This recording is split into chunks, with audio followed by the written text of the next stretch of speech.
I'm here today to talk about my past with James Charles. To start off, I've been anonymously mentioned in two separate videos, one being the Bye Sister Tati video, and the other being the Nikita Dragon X's video. But today I'm really only going to focus on the Tati video. So in Tati's video, she said she was disgusted by James' actions towards me, the waiter, in a restaurant in Seattle. So I'm about to tell my story, including all the details and direct messages between me and James. To start off, him and about 32 other people all came into the fancy restaurant that I was working in, and they were all there for Tati's birthday. And Tati and her husband came in and they helped set up the big table and everything, so we knew that they were coming. And at that time, I really didn't know who James Charles was. I recognized his face, but I didn't know who he was. So when he came in with everyone, it was kind of a big surprise. So when he came into the restaurant, I noticed him and his kind of entourage with Jeffree Star, him, so Jeffree Star, James Charles, and all of Tati's family was there at my restaurant. And throughout the night, James and his friend and everyone, they just kept looking at me, but especially James. And he was looking at me. Later on that night, he started talking to the other employee about me, asking me if I had a Valentine. This was on Valentine's Day. And he kept asking the waiters if I was single and if they thought I was very attractive. Or he especially thought that I was very attractive and he wanted to get my phone number and all that. But the wait staff at my restaurant didn't let that happen. He left and it kind of just went untalked about. The next day, my sister convinced me to direct message James Charles, and I did. We can throw the screenshot up here somewhere in post. I said, LOL, it's Sam the busser from John Howie. John Howie is the restaurant that we worked at. He replied with OMFG, and then I replied with LMAO. Then he asked me how I was, and then you can kind of read here, like, sorry about last night, you're very attractive. And then I responded with, it's all good, very flattering actually. Then he said, love that, did not know you were 19, oh my god, I am too. We proceeded to talk for a while. It was his last night in Seattle. He actually invited me out to his hotel. At that time, I was bi-curious. I had never done anything with a guy before, and I was curious. Later that night, he invited me out to his hotel room. When I got there, in the video, he said I was brought up by 4 security guards, but in reality, I was brought up by 1 concierge. But besides that, I get to the hotel room, we say hi, it's all fine. We end up watching a movie, and after that movie, he asked to kiss me. And I was very nervous, because I had never done anything with a guy, and I was bi-curious, so I said yes.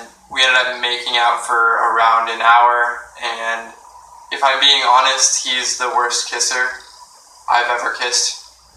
Way too much tongue. Yeah, but besides that, so he didn't want me to leave from the hotel room, and he kept telling me to stay, like, please stay, don't leave me, all this and that, but I really wanted to go home, so I left. And throughout the following weeks, we kept in contact, and my birthday was coming up on the 22nd. And he wanted to fly me out to LA. And that kind of freaked me out because at that point I was pretty sure I was straight. So I told him in a long text message that I am straight and that if he were to fly me out, I wouldn't think it was right if I wasn't attracted to him. But if he still wanted to fly me out as friends, I gave that as an option to him. So he declined my offer and canceled the flight, and that's when he got really sad and emotional. He took to social media, and his response to me was that he didn't think that I was straight. He told me, you're not straight. Like, I'll throw up the DM conversation right here. And we kind of stopped talking after that for a little bit. And then he came back to me. He asked me for closure. after he called me for the closure conversation, he offered to fly me out again, and I declined. Because I didn't want to use him for his money or his fame. I thought that was wrong, and that's what everyone was telling me, that it would have been wrong to go out there if I wasn't actually feeling the same way that he was. So I declined for the second time the trip to LA. He still went on to say he thought I was bisexual or gay and attracted to him when I had told him different. That pretty much went on for a long time until we kind of ended it at, I'm legitimately not feeling anything, please stop talking to me, this and that. So in this screenshot, it shows him telling me how I felt, and luckily I screenshotted it because later on he went on to delete and unsend those messages, knowing he was in the wrong and he was guilty. So those messages in the live conversation aren't there anymore. Not only was he telling me how I felt, telling me that I was bisexual, but he was also at the same time talking to Gage. And I found this out after Gage released his video explaining his side of the story with James. And then I was just done with him. I didn't want to have anything to do with him after that, after finding out that he was kind of playing two straight guys at the same time.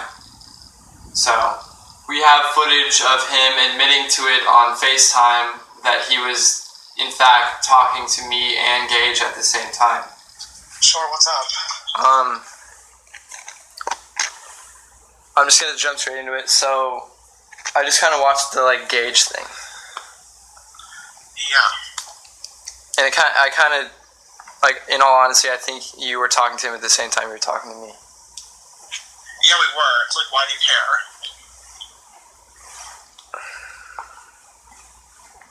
It's just, how would you feel if I was talking to and hanging out with someone else while you were talking to me, right? You probably were. I wasn't. Well, thank you for listening to my side of the story and to hear what I had to say about James Charles. This isn't intended for me to get clout from this video. I don't really care, to be honest. I just wanted to kind of share my side of the story now that everyone's kind of opening up and give some more information to everyone. So, thank you for listening. Yeah. This is Sam, and we're out.